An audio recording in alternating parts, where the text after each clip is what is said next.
sampaikan kepada saudara adalah belajar tentang kenosis dari Tuhan Yeshua HaMashiach. Kenapa kita harus belajar, saudara? Karena memang biasanya orang tahu, tapi tidak mau belajar dengan baik. Saya kenal seseorang, tapi tidak semuanya loh ya, saudara. Ini cuma contoh aja. Seorang Kristen, setiap saya ngomong firman Tuhan sama dia, dia masih pasti ngomong, oh saya tahu, oh saya tahu, oh saya tahu. Tapi orangnya tidak setia beribadah. Setiap saya ngomong apapun ngasih nasihat firman, oh saya tahu. Cuma begitu aja. Tapi doa ya tidak pernah, ke gereja ya tidak pernah, saya tahu. Saudara, itu sebabnya, saudara, tapi di sini saya yakin gak ada. Tapi kita akan belajar firman Tuhan ini. Sebab ada satu kalimat yang biasa kita dengar waktu sekolah dulu, adalah tidak kenal maka tidak sayang. Ya, itu sebabnya saya akan ajak saudara belajar tentang kenosis ini supaya kita bisa lebih sayang kepada Tuhan. Mungkin kita sekarang sudah sayang, sudah cinta sama Tuhan, tapi dengan belajar ini kita akan lebih sayang lagi kepada Tuhan. Ya, haleluya, puji nama Tuhan. Pada umumnya orang Kristen bila ditanya siapa itu Tuhan Yeshua, jawabnya adalah juru selamat, penebus dosa, penolong, pemberi berkat, menyelesaikan persoalan dan seterusnya dan seterusnya. Pokoknya hal-hal yang mengenakkan, membahagiakan, bahkan Tuhan Yeshua menyediakan sorga atau kehidupan kekal untuk orang percaya. Itu sih sah-sah saja dan alkitabiah. Saudara, ini adalah sesuatu pendapat yang umum bagi orang percaya. Ya, karena memang ini saudara ya, di Alkitab juga sudah dituliskan semua Tuhan itu juru selamat, penolong dan sebagainya, bahkan menyediakan sorga. Semuanya itu Tuhan sediakan buat orang yang percaya. Saudara, sebelum ini saya mau katakan, kalau kita mengenal Tuhan seperti tadi itu, maka kalau saya boleh katakan tidak terlalu berkelebihan, sepertinya kita masuk ke restoran, makan makanan siap saji. Kita duduk, tinggal makan itu datang, kita makan. Tidak pernah orang yang masuk restoran berpikir, bagaimana ya cara orang yang masak di dalam restoran tadi. Waduh, bikin bumbu-bumbunya, bagaimana dia berpikir supaya makanan ini enak dan sebagainya dan sebagainya. Seringkali orang nggak pernah berpikir itu. Yang dipikirkan, wah pasti enak. Pasti enak, kalau enggak enak tinggal komplain. Kepingin enak, dan kepingin enak.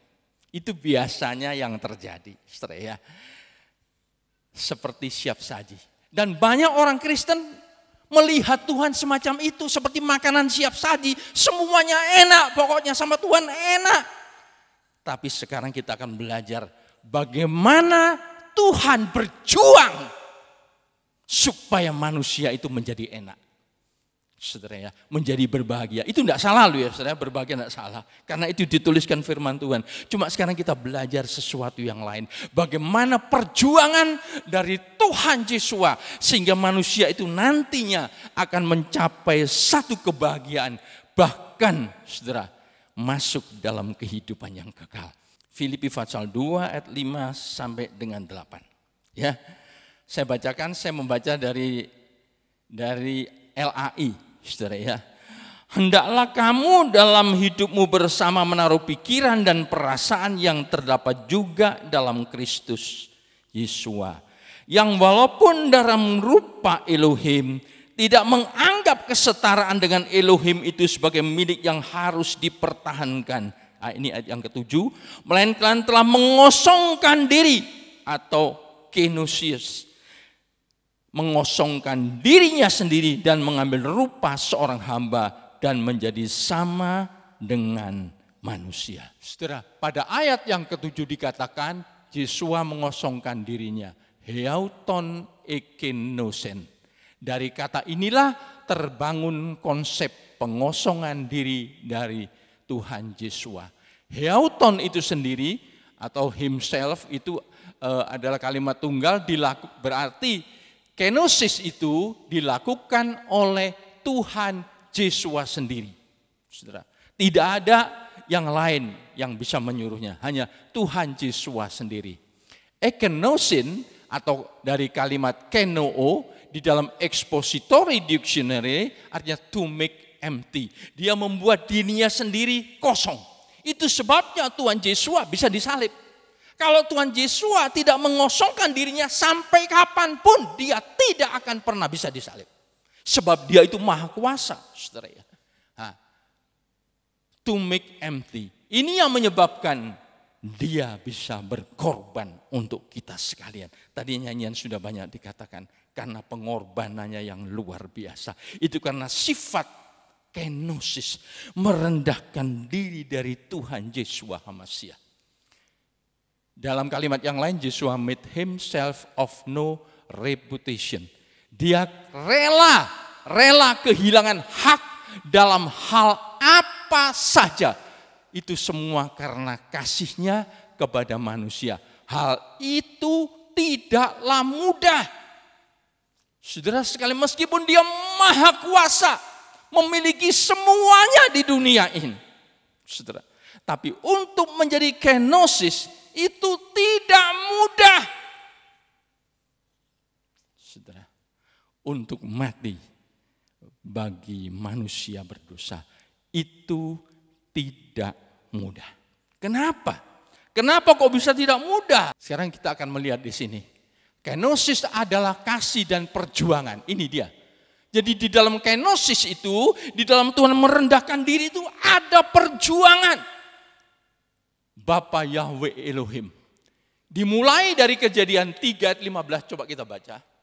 Kejadian 3 ayat 15.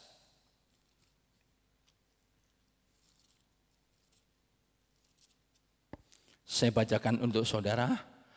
Aku akan mengadakan permusuhan antara engkau, yang dimaksud engkau itu adalah ular, ya, yang mewakili setan yang sudah membuat manusia pertama Adam dan Hawa berbuat dosa. Saya ulang kembali. Aku akan mengadakan permusuhan antara engkau ular dan perempuan ini, antara keturunanmu dan keturunannya. Keturunannya akan meremukkan kepalamu dan engkau akan meremukkan tumitnya. Kalau kepala diremukkan pasti mati. Betul enggak? Tapi kalau tumit yang diremukkan belum tentu mati dan tidak mati. Nah, di sini saya disimulai. Dimulai dari Kejadian 3:15 saya baca itu, ketika manusia Adam dan Hawa jatuh ke dalam dosa karena bujukan si setan atau ular, maka Elohim berkata, hanya satu keturunan. Di situ dikatakan keturunan perempuan ini. Tahu dalam bahasa Ibrani dikatakan Zera. Zera itu hanya satu keturunan. Tidak ada keturunan yang lain dari perempuan itu, perempuan Adam dan perempuan Hawa yang bisa menghancurkan kepala ular. Hanya satu, itu Zera, hanya satu. Ya toh, manusia akan meremukkan kepala ular dan itu menubuatkan tentang Yeshua lewat inkarnasi atau kenosis. Di sini kurang sedikit, yaitu dikatakan ular itu meremukkan kaki. Nah, itu berbicara menubuatkan tentang Yeshua lewat inkarnasi atau kenosisnya. Jadi saudara sekalian, sejak mulai kitab Kejadian sudah dimenubuatkan janji daripada Bapa di sorga. Saya tadi membaca di sana ada janji, penggenapan janji-janji luar biasa. Jadi penggenapan janji-janji itu sejak dimulai, sejak kitab Kejadian pada waktu manusia berdosa, itu sudah ada janji dari Bapa Yahweh Elohim. Saudara, kenapa? Apa hubungannya dengan kenosis kok tidak mudah? Antara janji dalam kitab Kejadian 3 ayat 15 yang kita baca tadi, sampai kepada kenyataannya dalam Matius 1 ayat 16, apa itu? Saya akan ajak saudara membaca Matius 1 ayat 16, 18 bukan 16 saudara ya. Kelahiran Yeshua adalah sebagai berikut. Pada waktu Maria ibunya bertunangan dengan Yusuf, ternyata ia mengandung dari Roh Kudus sebelum mereka hidup sebagai suami istri.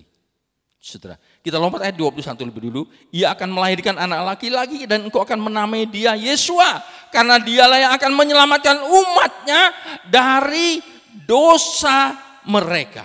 Artinya umatnya yang sudah berbuat dosa didamaikan dengan Elohim. Jadi aneh, saudara. Kalau saya lihat ini aneh.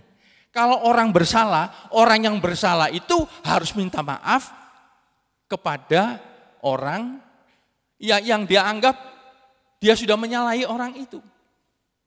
Mestinya manusia yang minta maaf kepada Tuhan. Tapi Tuhan Yesus justru merendahkan diri supaya manusia itu bisa berdamai. Ini sesuatu yang unik, saudara ya. Haleluya, puji nama Tuhan. Dan di sini, saudara ya, secara perhitungan manusia pada waktu Tuhan Yesus dilahirkan, memerlukan waktu kurang lebih 4.000 tahun. Sejak kitab Kejadian tadi, ya Bapak Yahweh Elohim janji kepada Adam dan Hawa, keturunanmu, satu-satunya keturunanmu yaitu menubuhkan Tuhan Yesus, sampai kepada Tuhan Yesus betul-betul lahir ke muka bumi, itu kurang lebihnya 4.000 tahun. Hitungan manusia. Hal ini menunjukkan bahwa kenosis itu tidak mudah, perlu pemikiran yang sangat serius. Tidak mudah, itu saya katakan kenosis itu tidak mudah. Harus mikir 4.000 tahun. Saya pikir tidak ada manusia yang janji sama manusia yang lain. Tak pikir sih ya, sampai ribuan tahun. Belum pernah ada di muka bumi, betul saudara. Tapi ini sesuatu yang spektakuler, sesuatu yang luar biasa untuk keselamatan seluruh umat manusia di segala zaman. Itu bukan hal yang sangat mudah. Itu sebabnya Bapa Yahweh Elohim, dia harus berpikir selama 4.000 tahun, bukan main-main. Itu sesuatu pergumulan yang luar biasa. Bukan sesuatu yang mudah. Saudara, ini yang perlu kita pikirkan. Di dalam kenosis, Tuhan Yesus juga ada keilahiannya atau teositasnya. Saudara, kalau saya nanti ingin berbicara memperdalam mengenai kenosis, tapi di dalam bagian lain, di dalam kenosis itu, di dalam kerendahan Tuhan mengosongkan dirinya, ada sifat keilahiannya. Dan itu ada khotbah tersendiri. Mungkin lain kesempatan. Ya saudara, kalau ada kesempatan saya ingin berbicara mengenai itu. Sekarang ini saya ingin berbicara mengenai kenosisnya dulu. Mungkin lain kesempatan keilahian di dalam kenosis. Seringkali kita tidak memperhatikan itu. Tapi itulah firman Tuhan yang sempurna. Sekali lagi saya katakan, kalau kita tidak kenal, maka sayangnya kita kepada Tuhan tidak bisa makin hari makin tambah. Ya, mudah-mudahan saudara ya, berbicara soal kenosis ini akan menambah kita. Mungkin kita sudah sayang, tapi akan ditambah lagi, lebih sayang lagi. Amin saudara. Haleluya, puji nama Tuhan. Jadi di sini ada dua, ada kenosis, ada keilahiannya. Bayangan Tuhan Yesus yang merendahkan diri sampai jadi hamba. Tapi di dalam sifat menjadi hamba itu ada keilahiannya. Dan itu dituliskan oleh firman Tuhan. Kenosis yang dilakukan dan dialami oleh Tuhan Yesus. Tuhan Yesus adalah Elohim yang maha tinggi. Bersedia untuk merendahkan diri. Meninggalkan kemuliaannya. Meninggalkan haknya. Tadi saya sudah sebutkan di atas, berinkarnasi menjadi manusia, rela menderita secara fisik dan psikis untuk mengerti tentang hal ini. Untuk mengerti ini ada satu syaratnya. Untuk supaya bisa mengerti mengenai kenosis ini ada syaratnya, yaitu Filipi 2 ayat yang kelima. Coba kita baca. Tapi bagian pertama ya, bagian A. Hendaklah kamu dalam hidupmu bersama menaruh pikiran dan perasaan yang terdapat juga dalam Kristus Yesus. Yesus minta, ini yang nulis menurut Filipi, Tuhan Yesus yang minta ini. Saudara ya, Yesus minta supaya orang percaya selalu menggunakan pikiran dan perasaan yang tidak bisa dipisahkan. Saudara, dalam terjemahan bahasa Yunani dikatakan proneite atau sikap. Saudara ya. Itu yang saya selidiki, saudara ya. Di dalam terjemahan yang lain, saudara, dikatakan spiritually mind. Pikiran yang betul-betul ada roh yang memimpinnya. Saudara ya. Di dalam Lembaga Alkitab Indonesia bagus sekali dalam konteks ini. Pikiran dan perasaan. Ini penting. Sebab banyak orang cuma menggunakan pikirannya saja. Saudara, tapi jarang yang menggunakan perasaannya. Saudara, pikiran itu juga berbicara soal intelek ya, soal kepandaian, saudara. Tapi Tuhan mengajar kita, pikiran dan perasaan itu harus menjadi satu. Itu berbicara dalam hidupmu bersama di dalam warga atau komunitas Kristen. Itu harus pakai pikiran, ini kepandaian, bukan enggak boleh belajar, harus belajar terus firman Tuhan sepandai kesempatan apapun kita pelajari firman Tuhan. Tapi tidak cukup hanya itu saja, tapi juga harus pakai perasaan, pikiran dan perasaan. Ini yang penting, saudara. Demikian kita pada saat kita duduk di sini, saudara. Saya yakin, saudara, ada orang yang menggunakan pikirannya tanpa perasaannya. Tapi Tuhan kehendaki supaya pikiran dan perasaan itu menjadi satu. Dan saya yakin di sini semua kita akan menggunakan itu semua. Ya saudara, sebab pikiran dan perasaan ini begitu penting untuk kita mengerti tentang kenosis. Kalau cuma pikiran saja, biasa saudara. Mungkin mengenai kenosis saya sudah baca mungkin puluhan kali, ratusan kali ceritain. Saudara ya. Tapi kalau kita mulai belajar memakai pikiran dan perasaan, itu mempunyai nilai lebih. Bukan tidak benar loh saudara, pikiran itu betul. Cuma kalau plus perasaan itu seperti makanan dikasih garam. Kalau tidak pakai perasaan rasanya makanan, tapi garamnya itu kurang. Ya, saudara ya. Haleluya, puji nama Tuhan, saudara. Di dalam terjemahan lain saya membaca sensitive nature. Sangat peka itu lewat hati kita. Ya, mungkin kenosis itu sering kita baca, tapi saya akan ajak saudara mulai menggunakan dua hal ini. Pikiran, kita gunakan juga perasaan. Pengalaman kenosis. Kita baca bagian A. Dianggap anak haram dan ditolak oleh Yusuf. Matius 1 ayat 18-19. Coba kita baca.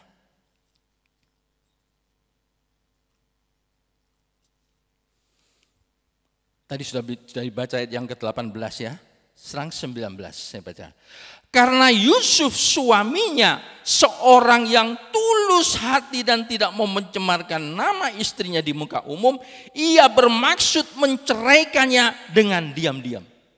Kalau Yusuf dan Maria sudah dijadikan satu kehidupan suami istri, saudara. Tapi dikatakan sebelum mereka berhubungan, maka Maria sudah hamil. Maka Yusuf dengan diam-diam ingin menceraikan. Saya pikir secara naluri manusia pasti ada ribut itu lebih dulu antara Yusuf dan Maria. Aku belum berhubungan kalau sudah hamil pasti ada ribut itu. Saudara, secara naluri manusia. Di sini dikatakan Yusuf, dia kepingin menceraikan Maria. Di sini saya tuliskan, saudara, di sini. Bayangkan, baru proses inkarnasi, baru sebagai bayi, sudah dianggap anak haram. Padahal dia, Bapa di surga yang berinkarnasi menjadi manusia. Meninggalkan semua kekayaannya. Begitu lahir, dianggap sebagai anak haram. Ini bukan sesuatu yang biasa. Tapi ini sesuatu perjuangan. Sesuatu kemuliaan dianggap haram. Kalau Yesua pada waktu itu sudah besar, sudah mengerti, pasti hatinya hancur. Aku dianggap anak haram. Yang menganggap anak haram itu manusia. Yang secara notabene penuh juga dengan dosa. Sedang kita masuk bagian yang B. Dianggap gila dan memiliki Baal Zebul. Markus 3 ayat 21 dan 22. Coba kita baca. Kemudian Yesua masuk ke sebuah rumah, maka datanglah orang banyak berkerumun pula, sehingga makan pun mereka tidak dapat. Waktu kaum keluarganya mendengar hal ini, mereka datang hendak mengambil dia atau mengambil Tuhan Yesua, sebab kata mereka, ia tidak waras lagi. Tuhan Yesua dianggap gila, tidak waras. Dan ahli-ahli Taurat yang datang dari Yerusalem berkata, ini kerasukan Baal Zebul, dan dengan penghulu setan ia mengusir setan. Yang kedua, pengorbanannya yang luar biasa. Tapi oleh manusia dia dianggap gila. Saudara, hal inilah sebetulnya merupakan satu perjuangan dari Tuhan Yesus. Kita aja sebagai manusia kalau kita dikatakan gila, pasti kita akan marah luar biasa. Betul, saudara? Di dalam melakukan satu kebenaran selalu ada resikonya. Sekarang yang ketiga. Keempat Injil menyatakan yaitu Pilatus, imam besar, penduduk Yerusalem berteriak supaya Yesua disalibkan. Kalau saya baca ini semua nanti lama. Saudara, 4 Injil sudah bisa catat itu. 4 Injil. Bayangkan, saudara. Menyatakan pemimpin, pembesar semua minta supaya Tuhan Yesus disalibkan. Bayangin, saudara, dia yang sudah berkorban luar biasa, dianggap anak haram, dianggap gila, tapi serang minta supaya disalibkan. Begitu perjuangan yang luar biasa dari Tuhan Yesus untuk menyelamatkan manusia. Kepingin memberikan sesuatu yang baik, tapi manusia sudah menanggapi sesuatu yang jelek terhadap Tuhan Yesus. Itu adalah kenosis. Kenosisnya Tuhan Yesus begitu luar biasa. Bagian B sekarang. Dianggap terkutuk. Lebih hebat lagi. Saudara, Galatia 3:13, coba kita baca. Kristus telah menebus kita dari kutuk hukum Taurat dengan jalan melalui kutuk. Jangan jalan menjadi kutuk karena kita. Sebab ada tertulis, terkutuklah orang yang digantung pada kayu salib. Pengorbanannya menyebabkan dia menjadi terkutuk. Padahal itu semua untuk kebaikan manusia. Mungkin kalau kita mengalami hal ini, sudah, aku tidak kuat. Seringkali kena sindir aja sudah marah. Sekarang kita masuk bagian E. Dikhianati oleh muridnya, yaitu Yudas. Matius 26 ayat 47. Coba kita baca secara ringkas. Memang itu saya tidak perlu terangkan, saudara ya. Sebab itu sudah tertulis dengan jelas. Pada waktu Yesus masih berbicara, datanglah Yudas, salah seorang dari ke-12 murid itu, dan bersama-sama dia serombongan besar orang yang membawa pedang dan pentung, disuruh oleh imam-imam kepala dan tua-tua bangsa Yahudi. Orang yang menyerahkan dia telah memberitahukan tanda ini kepada mereka. Orang yang akan kucium, itulah dia, tangkaplah dia. Dan segera ia maju mendapatkan Yesua dan berkata, salam Rabi, lalu mencium dia. Tetapi Yesua berkata kepada, hai teman, untuk itukah engkau datang? Maka majulah mereka memegang Yesua dan menangkapnya. Yudas yang dianggap sebagai muridnya Tuhan. Sudah 3,5 tahun ikut Tuhan Yesua. Dia dikasih jabatan bendahara. Saudara. Tapi akhirnya dia mengkhianati Tuhan Yesus. Muridnya yang sudah ikut 3,5 tahun, melihat mujizat, melihat khotbah dari Tuhan Yesua. Bukan pendeta biasa, tapi Tuhan Yesua sendiri, kebenaran itu sendiri yang berkhotbah. Selama 3,5 tahun. Ini masih bisa membuat Yudas mengkhianati dia. Bayangkan, penduduk Yerusalem minta dia disalibkan. Dianggap hal-hal yang sudah saya bacakan tadi. Sekarang sampai di sini, saudara, dikhianati oleh muridnya sendiri. Sekarang bagian F, Petrus muridnya menyangkali dia. Ini juga saudara, Matius 26 ayat 74-75.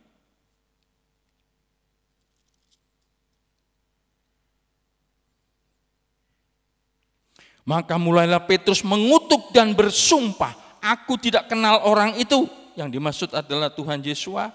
Dan pada saat itu berkokoklah ayam. Maka teringatlah Petrus akan apa yang dikatakan Yesua kepadanya. Sebelum ayam berkokok, engkau telah menyangkal aku 3 kali. Lalu ia pergi keluar dan menangis dengan sedihnya. Petrus, yang Tuhan Yesua pernah berkata, atas batu karang ini Petrus, aku akan mendirikan jemaatku. Kepercayaan yang luar biasa sudah diberikan kepada Petrus. Karena mungkin Petrus dianggap mampu untuk melakukan itu. Tuhan berikan kepercayaan yang besar. Tapi pada saat Yesua ditangkap, Petrus menyangkali dia, aku gak kenal orang itu. Saudara, seringkali kalau manusia itu tertimpa sesuatu problem, persoalan, mungkin mulutnya tidak ngomong, tapi tindakannya langsung, aku tidak ke gereja, gak gerejo-gerejoan. Secara gak langsung dia sudah mengkhianati Tuhan. Dan itu banyak dilakukan. Saudara. Banyak orang-orang punya sifat seperti Petrus. Petrus juga jadi murid Tuhan yang luar biasa loh saudara. Luar biasa ini Petrus. Tapi dia juga bisa menyangkal itu. Jadi pengalaman kenosis yang dia alami oleh Tuhan Yesus begitu berat. Itu sebabnya perlu pemikiran 4.000 tahun. Bukan main-main. Sekarang yang bagian G. Semua murid meninggalkan Yesua dan melarikan diri. Matius 26 ayat 55-56. Matius 26 ayat 55 dan 56.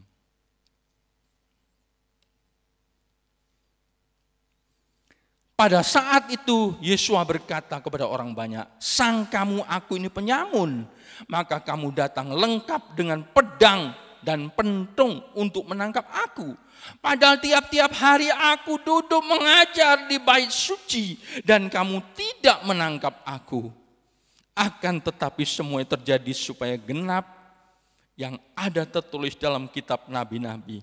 Lalu semua murid itu meninggalkan dia dan melarikan diri. Ini sesuatu yang luar biasa. Bayangin setelah semua murid yang meninggalkan Tuhan Yesus. Pada waktu saya membaca ini, hati saya jadi hancur. Tuhan, kenosismu begitu luar biasa. Pengalaman kenosis Tuhan begitu hebat. Coba saudara teliti nanti di rumah. Di antara 7 hal tadi, 1 saja kita mengalami, hati kita sudah tidak karu-karuan sakitnya. Ya, saudara. Tapi Tuhan Yesua, dia sudah merendahkan dirinya serendah-rendahnya. Itulah ukuran kerendahan hati yang juga harus dimiliki oleh setiap orang percaya. Itu kata Tuhan Yesua, pikiran dan perasaanmu harus sama seperti aku. Kalau ini ada, persatuan orang Kristen ini akan luar biasa. Memang itu tidak mudah. Saya katakan tidak mudah, tidak semudah seperti diucapkan. Itu perlu perjuangan. Pada saat baca yang terakhir ini sudah klimaksnya, saudara, dari pengalaman bersama dengan murid-muridnya. Semua murid sudah meninggalkan dia. Tinggal Yesua sendiri. Padahal Tuhan Yesus punya niat yang sangat baik untuk menyelamatkan, untuk memberkati, untuk memberikan kehidupan kekal. Tapi semuanya dianggap remeh. Seringkali kebenaran itu bisa begitu, saudara. Tapi kalau kita belajar itu, saya katakan tadi kita akan lebih mengasihi Tuhan. Tuhan, aku lebih mengasihi Engkau. Semua ini merupakan penderitaan hebat dari Yesua sebelum akhirnya disalibkan. Sungguh merupakan kenosis yang sempurna. Pada waktu saya mempersiapkan ini, air mata saya hampir tidak pernah berhenti. Saya belajar Tuhan, pikiran dan perasaan Tuhan. Saya belajar Tuhan menggunakan pikiran dan perasaan. Haleluya. Jadi begitu kita berhubungan dengan Tuhan Yesua, ada di sini. Langsung pikiran dan perasaan kita harus memandang kepada Tuhan Yesua. Dan itu perlu belajar terus menerus sampai Tuhan Yesua datang. Selanjutnya Yesua merendahkan diri sebagai hamba. Ini nanti saudara bisa baca sendiri ya. Contoh, Yesua rela membasuh kaki murid-muridnya. Teolog Donald S. Whitney berkata, Yesua adalah hamba yang sempurna.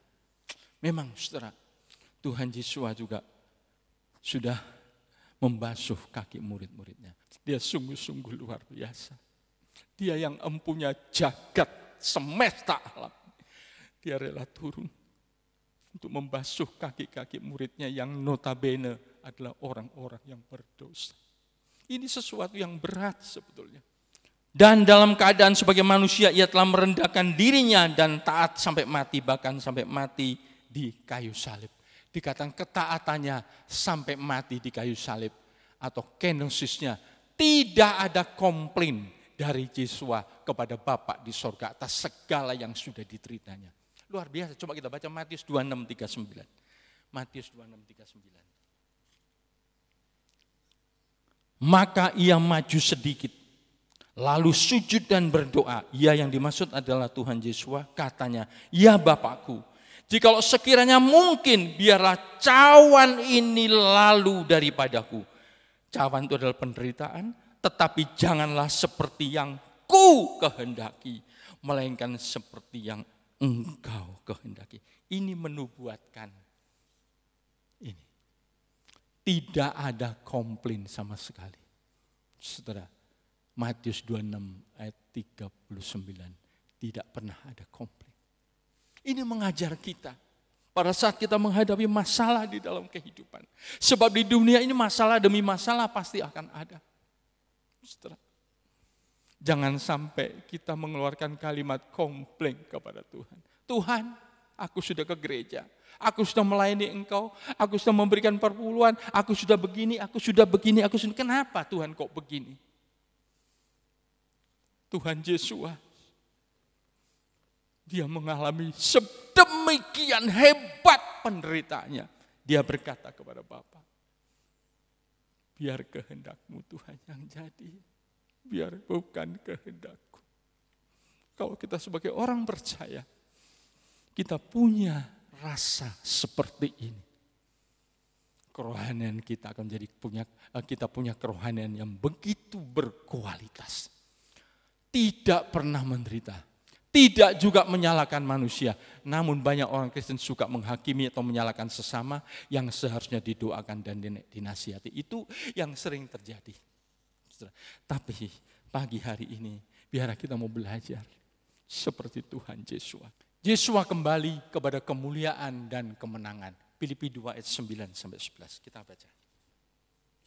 Itulah sebabnya Elohim sangat meninggikan dia dan mengaruniakan kepadanya nama di atas segala nama, supaya dalam nama Yesua bertekuk lutut segala yang ada di langit dan ada di bumi, dan yang segala yang ada di langit dan yang ada di atas bumi dan yang ada di bawah bumi. Yesua menginginkan kita juga mengalaminya sebagai mempelai wanita. Ayat yang ke-11 saya akan bacakan untuk saudara. Dan segala lidah mengaku Yeshua HaMashiach adalah Tuhan bagi kemuliaan Elohim. Saudara sekalian, pada saat sesudah lulus dari ujian itu, dari kenosis, maka Tuhan Yeshua kembali kepada kemuliaan dan kemenangan. Yeshua juga menginginkan kita juga mengalami sebagai mempelai wanitanya. Mempelai wanita dan mempelai pria, kalau satu sama lain tidak cocok di dalam pemikiran, itu akan tidak bahagia atau mungkin tidak jadi menikah. Juga Tuhan rindu supaya calon mempelai wanitanya gereja itu satu pikiran. Itu sebab tadi dikatakan supaya sepikiran dan seperasaan dengan Tuhan Yesus. Saudara ya, nasihat dari Tuhan Yesus tadi di Filipi 2:5 ya, sudah kita tidak usah baca lagi. Harus punya pikiran yang sama dengan Tuhan Yesus sebagai mempelai pria sorgawi yang memiliki sifat kenosis. Ini yang Tuhan Yesus kehendaki. Yakinlah Roh Kudus akan menolong kita. Ini berbicara mengenai kenosis. Nanti lain waktu saya akan berbicara mengenai keilahian di dalam kenosis.